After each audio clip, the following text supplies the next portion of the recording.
Good morning friends, myself Ankush Gupta here at the Gate Coach, and today we are going to discuss the solutions for the questions you found in mock test on 28th October.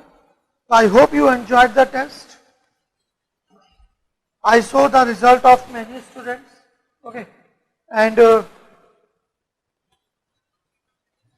I can say the average marks were around 40-45.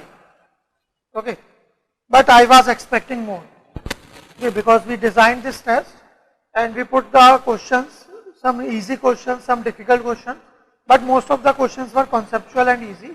So I was expecting that since it is October end and most of you will has done your preparations completely, so I thought you would be able to score around 55-60 marks minimum on an average, but it's fine. This is just the first test and I hope it was helpful for all of you to figure out, to help you understand, to make you realize that where you are standing right now, what are the small mistakes you have made during the exam and how you can improve them. Okay, so there will be another mock test. We will have many mock tests on all India level. Okay, you will get the information for the next test soon. And I can give you the idea that it will be around somewhere at the end of the November most probably. So be prepared and I hope you will be rectify your mistakes and next time in that test you will do the improvement. The level of difficulty in that test will be slightly more. We will just step up the difficulty level. Okay, but the questions will be, all the questions will be based on the syllabus only. No question will be there which is out of the syllabus. Okay. So now let's start the discussion on solutions. So in this video, in this particular video, I am going to discuss the solution from the three subjects: process calculation, mechanical approach operation and chemical reaction engineering. Okay, and if you have seen, there were around 3 questions from PC, 3 questions from MO and 3 questions from CRE. But don't expect that next time also CRE or MO will be less or more, or there will be variations. We will keep doing the variations. Okay. So anyways, so let's start from process calculation first. So from process calculation in the exam, there were 3 questions: 22, 24 and 41. I hope all of you have the question paper since you have appeared in the test, but still any one of you was not able to access the test or don't have the question paper. So you can watch, you can download the PDF of the question paper from the description. Okay. So let's start from this question number 22.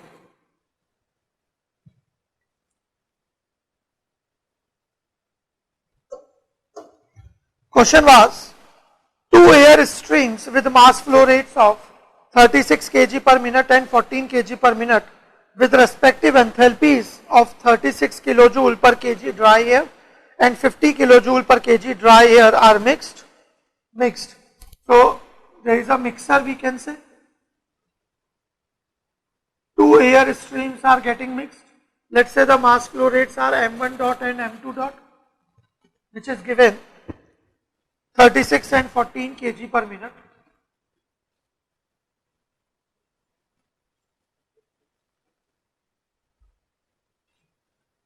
And their respective enthalpies are also given: 36 kilojoule and 50 kilojoule per kg.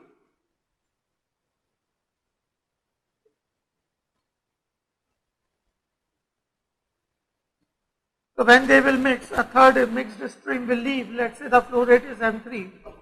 So what will be the enthalpy of this stream, they are asking. So it is just a simple mixing. We don't know, we don't care about the phase or anything. So it is energy balance. You can write from law energy balance that total energy in is equal to total energy out. So total energy in from the first stream m1 dot into h1 kg per hour, kg per minute, kilojoule per kg.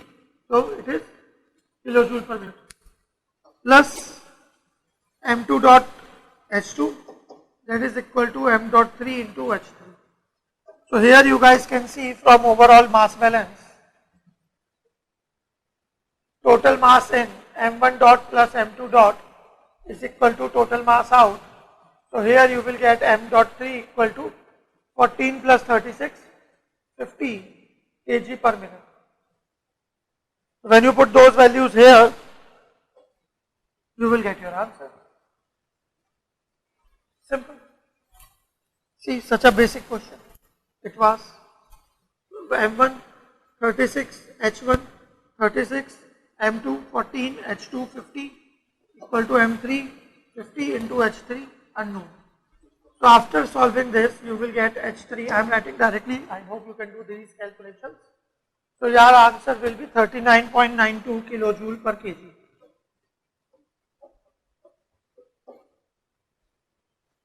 So you have to answer up approx the nearest integer. So option D will be the answer. 40 kilojoule per kg of dry air. Simple. Yeah. Now here one thing which all of you should understand. By chance if they provide you in the same type of question, see specific enthalpies are given in kg per dry air, kg per dry air.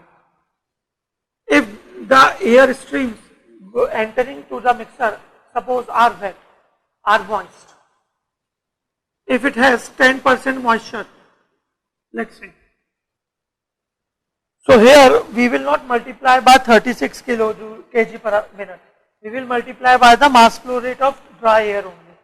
So 36 into 0.9 will be the mass flow rate of dry air. So this type of variation could be there. So always be specific and look the units carefully.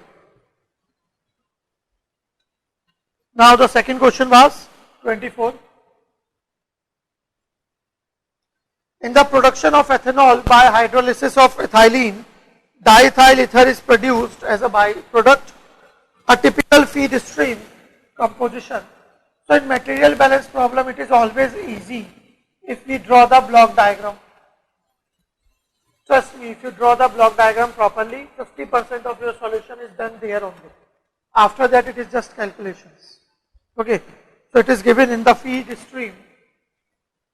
Let's say the flow rate is F.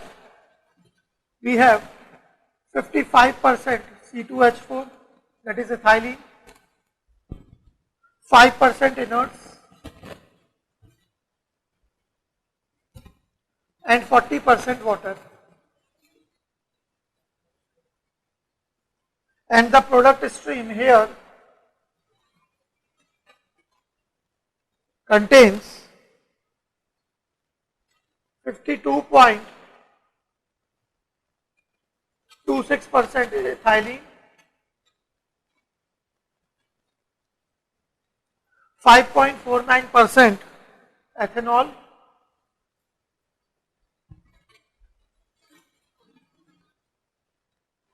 0.16% ether,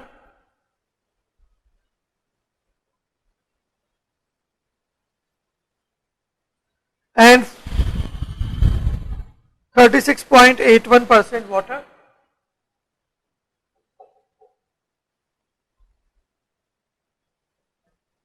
And rest inerts, which is given 5.28%.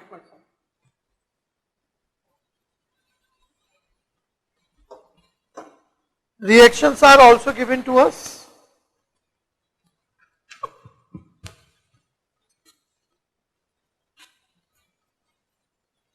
C2H4 H2O gives C2H5OH, first reaction, and second reaction is 2 times of C2H5OH gives C2H5 whole twice O plus H2.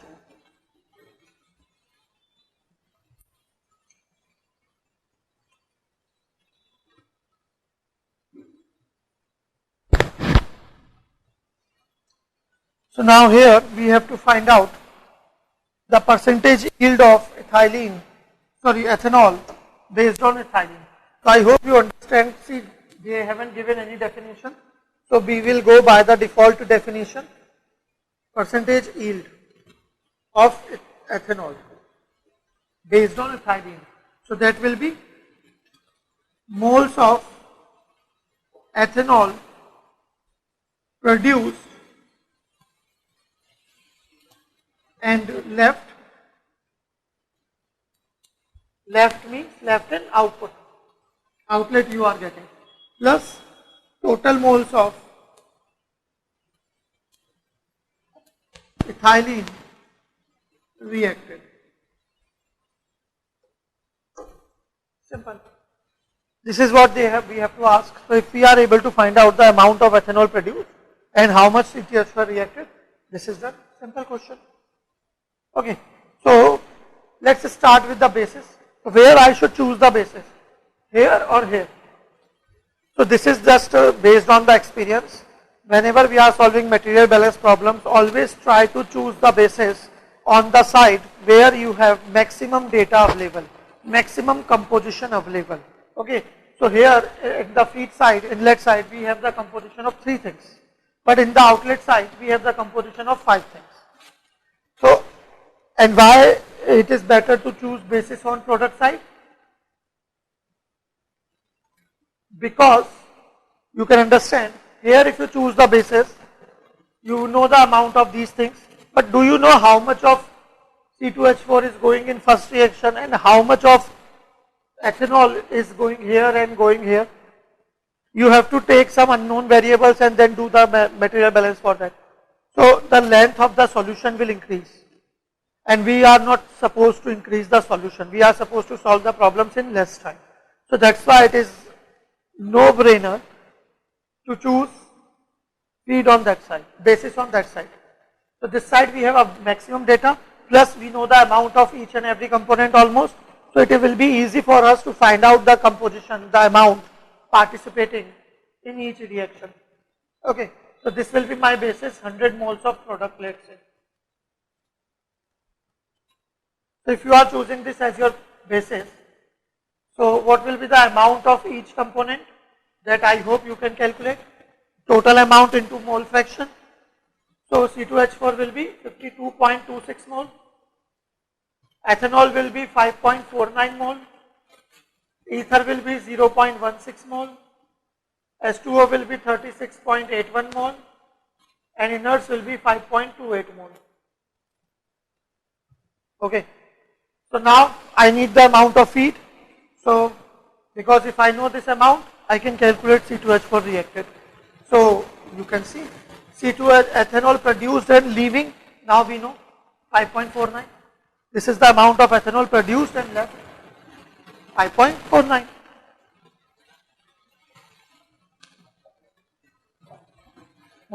Now we just need to find out the amount of C2H4 reacted. So you can see from inert balance, total inert in equal to total inert out. Total inert in will be F into total amount of feed, F multiplied by its mole fraction, 0.05 equal to total inert out, that is directly you can write 5.28. So here you can see F will be this divided by this, and that value will be 105.6 mole.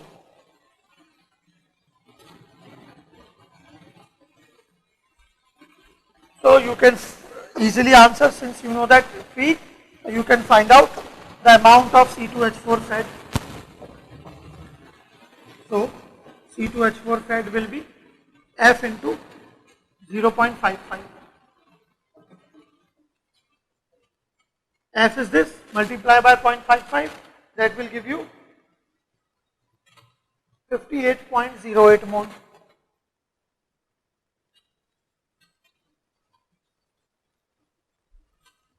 Okay. And C2H4 reacted will be what? I hope you know C2H4 balance. So C2H4 fed will be equal to C2H4 reacted plus C2H4 remaining or out. So C2H4 reacted will be fed minus out, that is 58.08 minus out 52.26 multiply by 100, since we have to answer this in percentage. So your answer will be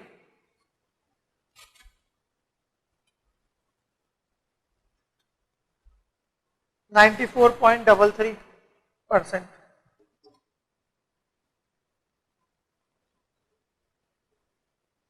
And this is what they are asking. Simple. Now we don't need anything else. So whenever you are solving material balance problem, I will suggest always check what they are asking and think how can you calculate that value, what is the information you required for that value, and then you can easily do the calculations. Okay. If you start from last in material balance thing, if you start from the last, then in that way you will know that what is the information is you required and what is not required. So you will spend your time only on those equations, only on those calculations which will give you the required data. Okay, so that's how we do the problems. Now the last question from PC was question number 41.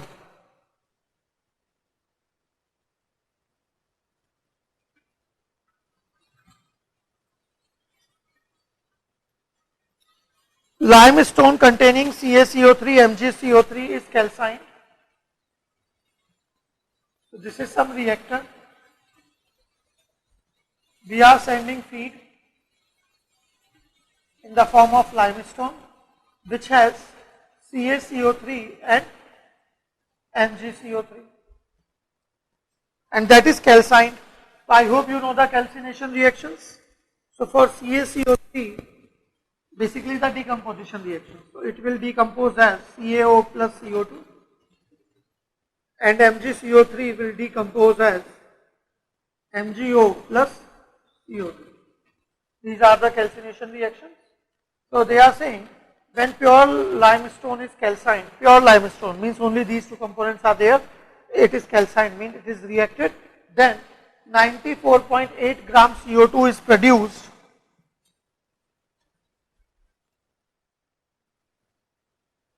or you can say product gases. Here you can understand in the outlet we have solid CaO, MgO which are the solid, and CO2 which is gas. So obviously we will be having two outlets, one product gases and one solids. Okay. So we are talking about the CO2 because they have said how much CO2 is produced. 94.8 grams CO2 is produced overall per 200 gram of limestone fed. So they are asking the composition of CaCO3 in the feed. Simple. So you can take the basis either on that side or that side because both are related.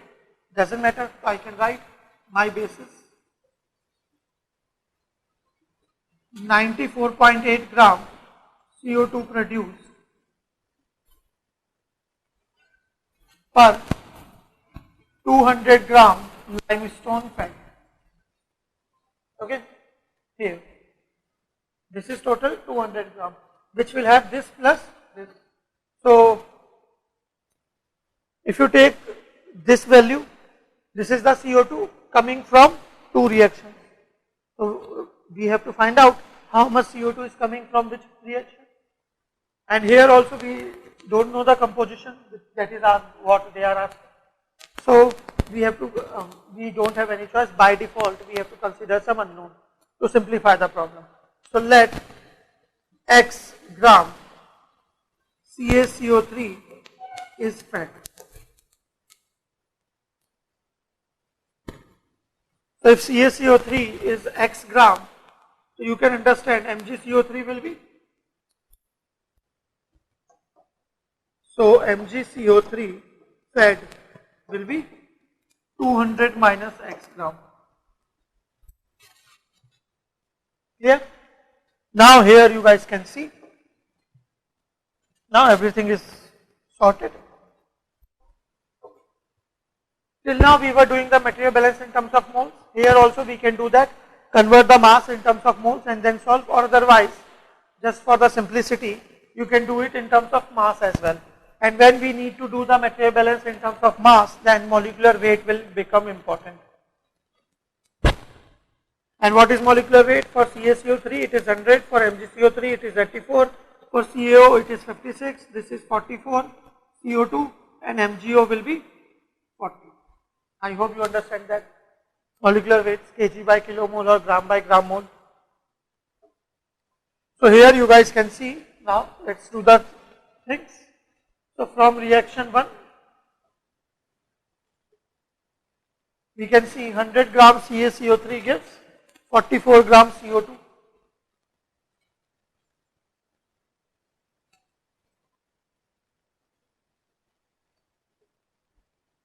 So we have X gram of CaCO3. They haven't said anything regarding the conversion. So we by default we will consider 100% conversion. So X gram of CaCO3 will give 44 divided by 100 multiplied by X gram CO2, which is 0.44x gram. Okay. Similarly, you can do it from reaction 2. How much amount of CO2 is getting formed? 84 gram MgCO3 gives 44 gram CO2.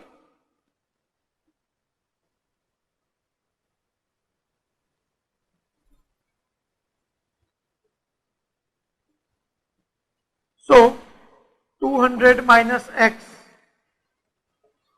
gram MgCO3 will give 44 divided by 84 multiplied by 200 minus X gram CO2, which you can write after solving as 104.762 minus 0.524x.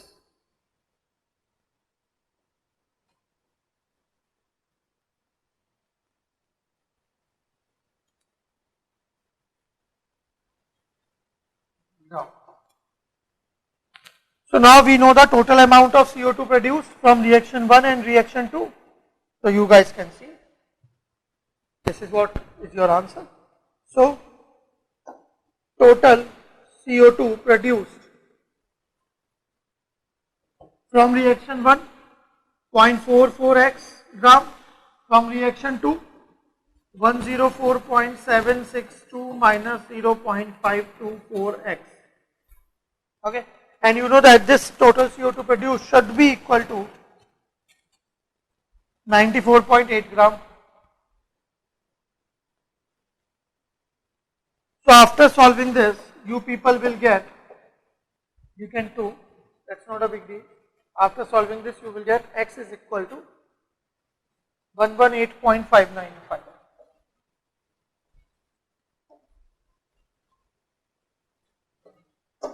So percentage of CaCO3 in feed will be amount of CaCO3 divided by total amount. Amount of CaCO3 was X. We took, which is 118.95595 divided by total amount into 100. So here you guys can see this value shall be equal to 59.30%.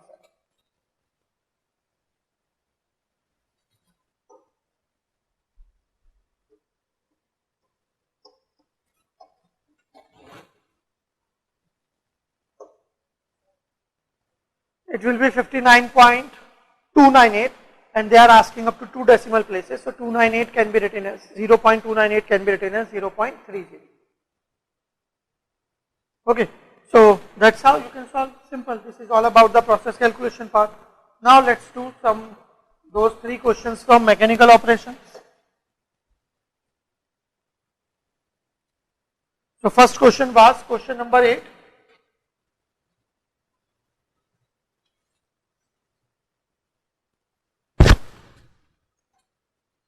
Calculate the energy required in horsepower up to the nearest integer to crush 100 tons per hour of limestone,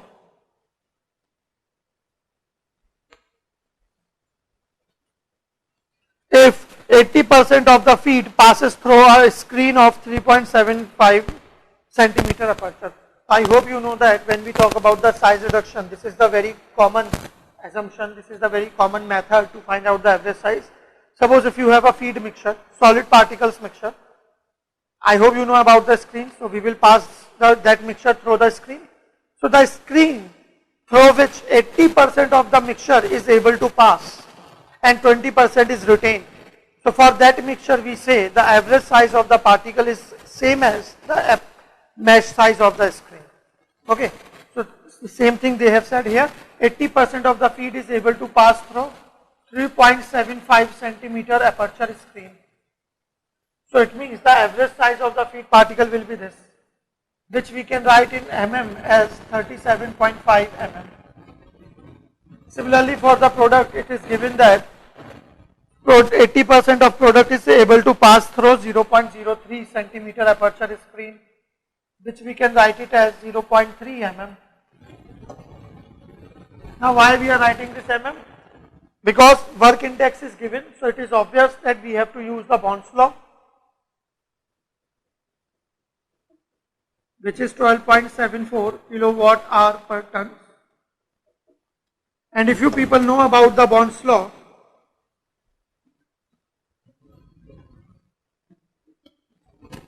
that can be denoted as P over m dot, power required for crushing over mass flow rate, equal to Kb, that is the Bond's constant, multiplied by 1 over square root of feed product diameter minus 1 over square root of feed diameter. And if you have to make it dimensionally consistent, then the value of P we always take in kilowatt, mass flow rate we take in tons per hour, and diameters we take in mm. So the equation will always remain in dimensionally consistent. Okay, so mass flow rate is in tons per hour, power required we can calculate in kilowatt, which we later on we can convert into horsepower, and diameter if we take in mm, so this equation will be dimensionally consistent. We don't need to use any conversion factor. So that's why we have converted the diameters in mm. So here put the values. P is unknown, m is 100 tons per hour, Kb, so I hope you know that from Bond's law, Kb is equal to 0.3162 times of Wi. Okay. In case any one of you don't know what is Wi, what is why this 0.3162, so remember that the original form of Bond's law was this. Sorry. Work required for crushing is inversely proportional to product diameter. So when you remove this proportionality sign, you will get the proportionality constant like this. And what is work index? Work index is the gross energy required to reduce the size of the feed particle up to the size dpb in such a manner that 80% of the product shall be able to pass through 100 micrometer mesh screen. So 100 micrometer will be a smaller value, so you can write it as 0.1 mm. Because we generally don't deal with micrometer, it is very difficult to measure the things in daily life. So we converted that micrometer into 0.1 mm. So when you put this 0.1 mm here, this becomes Wi, this is Kb, this is 0.1. So when you see, Kb will be 0.3162 times of Wi. Okay. See, we have discussed all these things in the classes. I hope you know that. Okay. In case still any one of you don't know about all this stuff, so you can watch the quick revision classes also. We have uploaded the videos on our YouTube channel. So you will find there. Anyways, so Kb is 0.3162 times of Wi, which is 12.74 kilowatt hour per ton, multiply by 1 over square root of product diameter, that is 0.3 mm, minus feed diameter, that is 37.5 mm. So when you solve this, you will get P is equal to 669.69 kilowatt approx, which you can convert into horsepower, as you know that 1 kilowatt is equal to 10 to the power 3 watt and 1 horsepower is equivalent to 745.7 watt. So when you solve this, your answer P will come 898 horsepower to the nearest integer. Simple.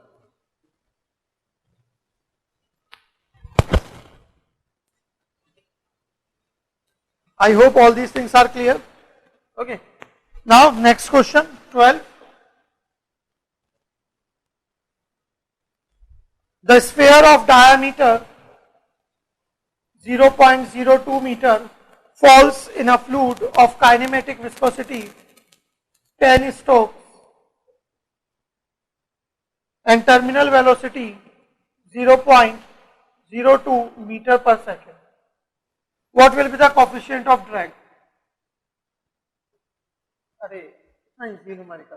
All of us already know that coefficient of drag depends on the particle Reynolds number, and particle Reynolds number is given as diameter of particle, density of fluid, velocity of particle in the fluid into viscosity of fluid, which you can also write it as VPV over nu, kinematic viscosity. So here it is given in stokes. So you know that 1 stoke is equal to 10 to the power minus 4 meters square per second. So you can write it as 10 into 10 to the power minus 4 meters square per second in SI units. So let's put the values. Diameter is 0.02 meter, velocity is 0.02 meter per second, and viscosity, kinematic viscosity will be 10 into 10 to the power minus 4 meters square per second. So when you solve this, this value will come out to be 0.4. Okay, and you can understand this value is quite close to 10 to the power minus 1, means 0.1. If you remember in sedimentation, if particle Reynolds number is less than equal to 0.1, it means it is Stokes law regime or laminar regime. So 0.4 we can say is almost same as 0.1 because turbulent regime starts from 10 to the power 3. So 0.4 is very small as compared to 10 to the power 3. So we can take this approx equal to this. So we can say the particle is falling nearly in Stokes law regime. And in Stokes law regime,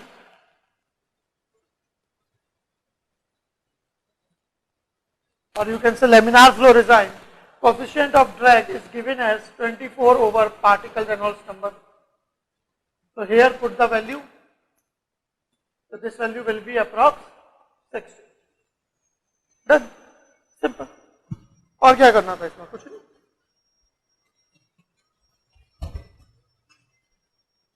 ठीक है. See, if you people find any doubt in the solution or any particular step, just mention that doubt in the comment box of the video. We will answer you. Okay. Or otherwise, you have the contact numbers, or you can find the contact numbers of the office in the description. So you can contact us directly to have a one-on-one discussion. Next question was 40. This was from filtration. It is given a filtration unit is filtering a slurry. Filtering a slurry gave a total of 25 meter cube of filtrate in T is equal to 30 minutes. And final filtrate collected is 35.35 meter cube in total filtration time of 60 minutes.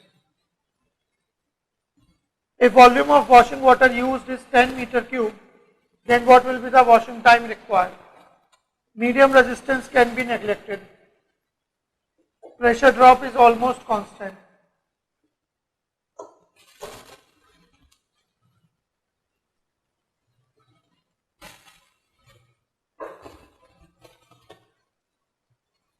So here, I have told many times in the classes, for filtration, always use the filtration equation, you will get your answer. So from filtration equation,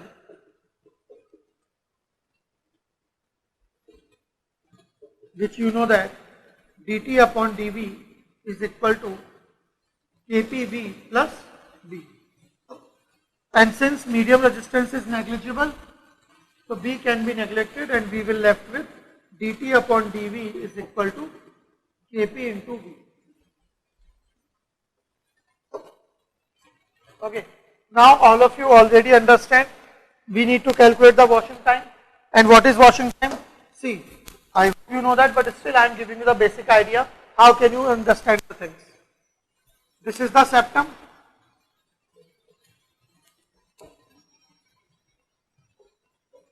Here slurry is entering. Solid particles present in the slurry will start to get retained over the septum, and liquid will be passed through the septum, which is called filtrate. Here the pressure at the inlet and outlet is constant, so overall pressure drop will be constant. This is your constant pressure cake filtration. And here you can see as the process will progress, the thickness of the cake will increase. That means the resistance offered by the cake will increase. So overall resistance will increase. Thus the rate of filtration will decrease. And rate of filtration means the volumetric flow rate of filtrate coming. Okay. We are not going in detail why this and that we have discussed already in the classes, or otherwise you can see on the YouTube. We have already uploaded many videos on that. Okay. And the quick revision classes are also there. You can find all those details there. So here.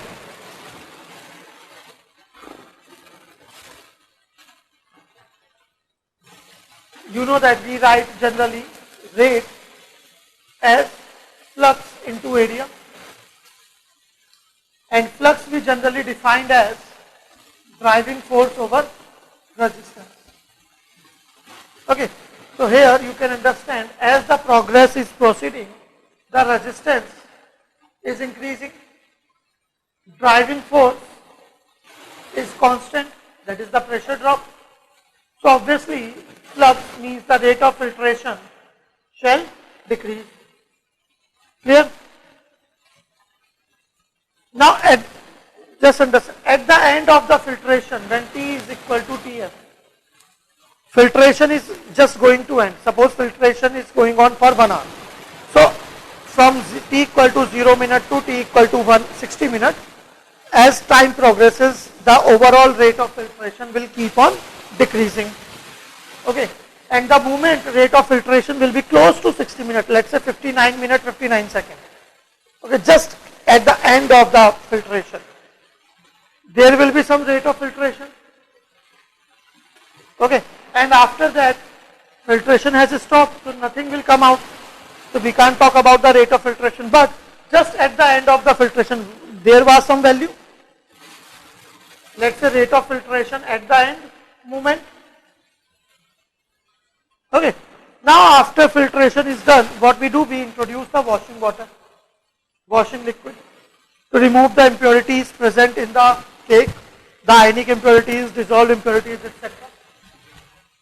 So washing liquid is going in this. At what rate we should introduce the washing liquid? What should be the flow rate? Because pressure drop is same. The washing liquid we are going to introduce at the same pressure drop. Means same driving force. As filtration has stopped, now the cake thickness shall not increase. So overall resistance will also become constant. So just understand, if this is constant, so this shall also be a constant value. It means just at the last moment of the filtration, this value, rate of filtration was a constant value.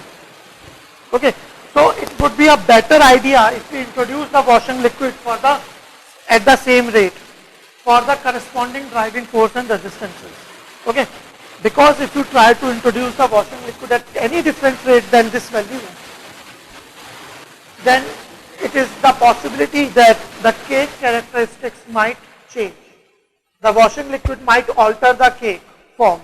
Okay, so this is the reason we introduce the washing liquid at the same rate which was there at the end of filtration. So I hope you can understand now. This was the brief idea and detail we have already discussed in the classes. Okay. And what is rate of washing? Since it is a constant value, so we can calculate simply as volume of washing liquid divided by rate of washing. Sorry, time required for washing we can calculate as this. Okay, so let's talk about the time required for washing. That is volume of washing liquid used divided by rate of washing. And you know that rate of washing here will be same as the rate of filtration at the end moment.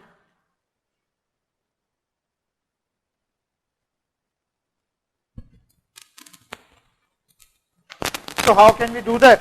So rate of filtration at the end moment will be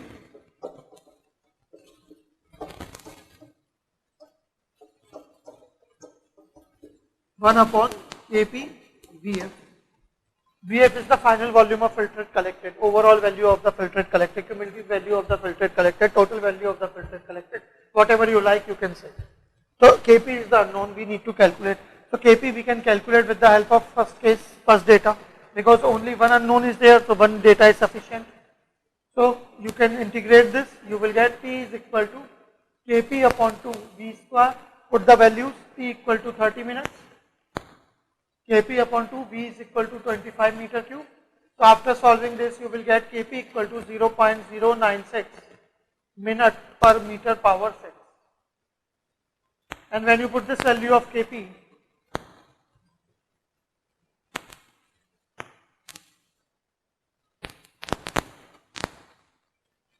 here, your rate of filtration at the end moment will be 0.096 minute per meter power 6 multiplied by final volume of filtrate collected 35.35 meter cube. So it will become meter cube per minute and the value will be somewhere around 0.2947 meter cube per minute. Now put those values here, because this will be same as rate of washing, so your answer will come. This is 10 meter cube, if I am not wrong. How much washing liquid was used? 10 meter cube. Huh? And this is 0.2947 meter cube per minute. So your washing time will be 33.94 minutes.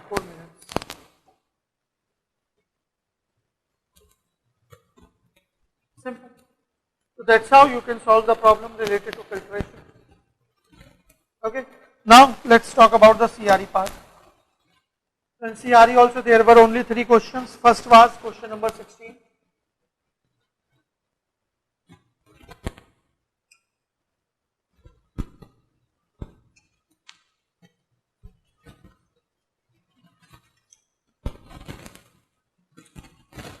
It was one MSQ question, multiple select question.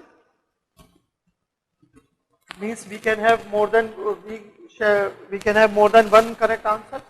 So for a liquid phase chemical reaction operating in a PFR, conversion obtained is 50%. If the existing PFR is replaced by equal size MFR, means the volume of the 2 reactors shall be same. So what will happen? 4 options are there. So it is obvious, we know that.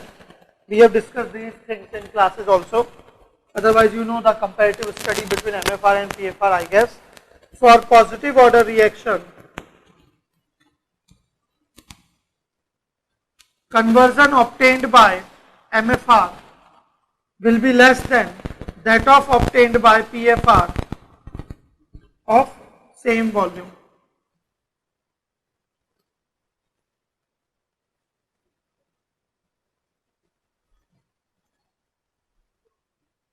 For zeroth order reaction, conversion obtained by MFR will be same as that of obtained by PFR of same equivalent volume. Third option, for negative order reaction, conversion obtained by MFR shall be greater than that of obtained by PFR of same equivalent volume. Similarly, there were 3 more rules where we compared the volume for same conversion. So here you can see option A, conversion shall be more if order is less than 0. Correct. Option A is correct. Option B, conversion shall be less if order is positive. That is also correct. Option C, equal to 50% for any order, not possible. It is possible only for 0th order reaction. And option D, equal to 50% for 0th order reaction. That is also correct. So the answer will be A, B, D. So in exam also you will find MSQ type questions, and if all the given options, all the correct options you have marked, only then you will get full marks. Okay, otherwise you will get 0 marks. Luckily for these questions there is no negative marking. So even if you are not sure, you can take your chances because you have nothing to lose in this type of question. Anyways, now next was question number 21. अब उससे easy question आप क्या ही लोगे? ऐसे question होने नहीं चाहिए, but I thought देखते हैं. और interesting point was still many of people did mistake in this. I don't know why.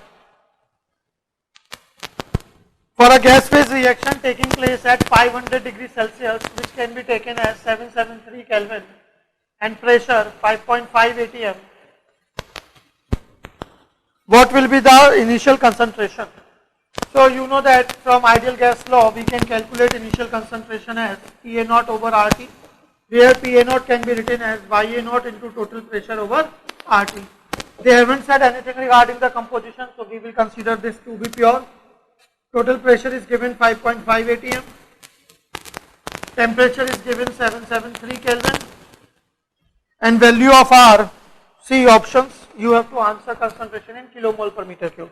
So value of R in terms of atm kilomole meter cube, I hope you know that, 0.0821 atm meter cube per kilomole per Kelvin.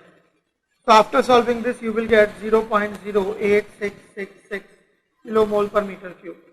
That is option D. Okay, so this was the answer. Simple.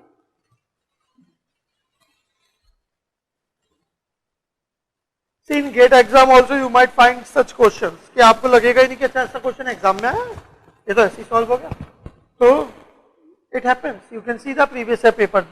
Every time you will find at least 3-4 such questions which are very easy, means you can even do in your sleeping mode. Now next question, it was 47.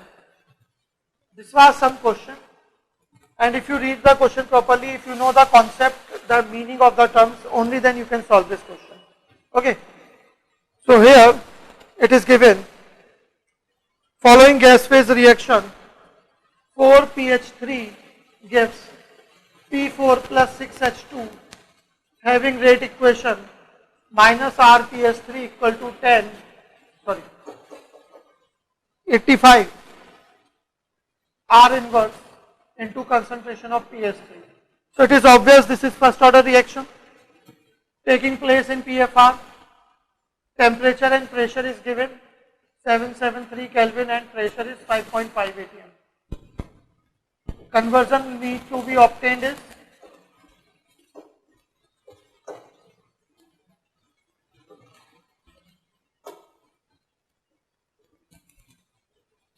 80%.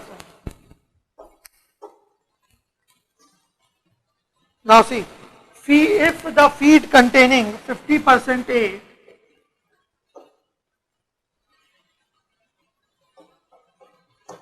enters the reactor at a rate of 5 kilomole per hour. So this 5 kilomole per hour is the flow rate of feed or flow rate of A or flow rate of phosphine.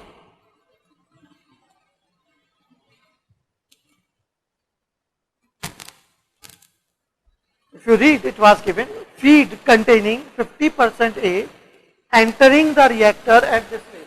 It means it is molar flow rate of the feed, which has 50% A, but reaction is taking place this. Do you find any A in this reaction? No. So it means the 50% A which is given, that A is my inert. Okay. Instead of A, I can directly write inert also, doesn't matter. So you should be able to understand if any component is present in the feed but not participating in the reaction, that means it shall be inert. So if 50% A is there, so obviously, which is the inert, so remaining 50% will be my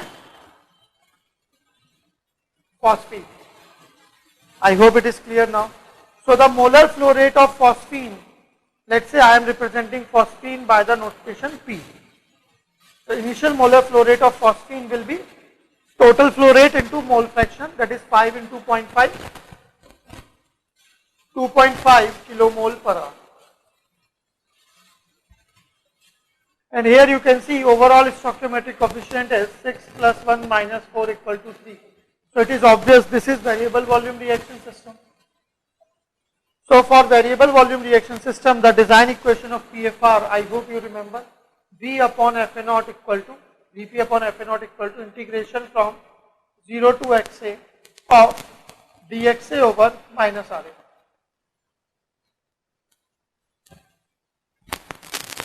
Where you can put the value of minus Ra as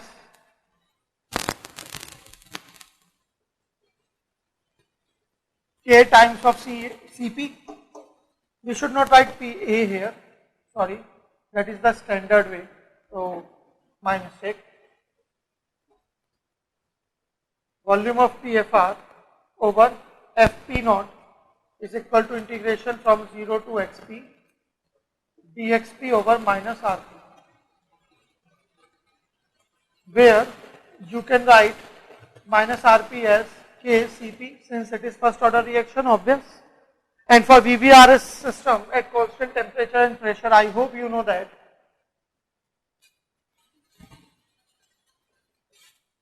Cp can be written as Cp naught 1 minus Xp upon 1 plus epsilon P Xp.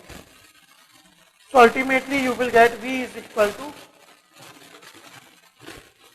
Fp naught divided by K times of Cp naught into integration of 1 plus epsilon P Xp divided by 1 minus Xp with respect to Xp from 0 to X. And here epsilon P will be delta into Yp naught, initial mole fraction of phosphine. So delta will be overall stoichiometric coefficient divided by stoichiometric coefficient of phosphine.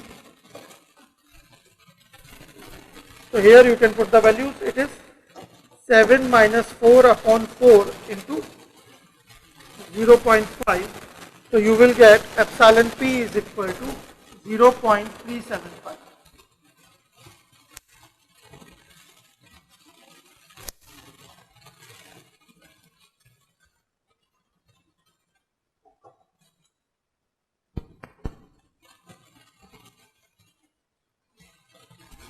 Okay. I hope it is clear now. And now here Cp naught. So Cp naught also you can calculate from ideal gas law, just like we did in the previous question.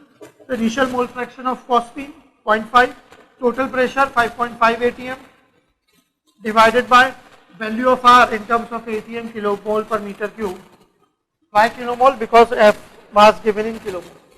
So R will be 0.0821 atm meter cube per kilomole per Kelvin, and temperature is 773 Kelvin.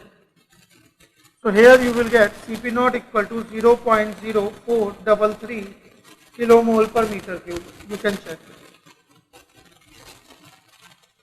Now you have K, you have Cp naught, you have Fp naught, you have Xp, you have epsilon P. Put the values here and solve, you will get your answer. Fp naught is 2.5 kilomole per hour, K is 85 per hour, Cp naught is 0.0433 kilomole per meter cube, and multiply by integration of this term from 0 to 0.8. It is 1 plus 0.375 xp divided by 1 minus xp with respect to dxp.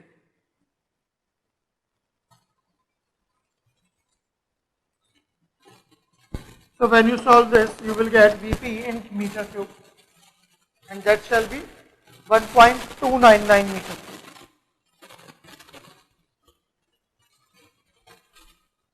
In the question paper, options were incorrect. All the 4 options were incorrect. Sorry for that mistake.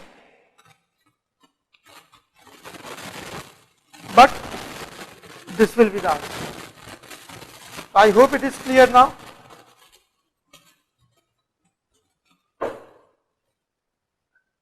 Okay.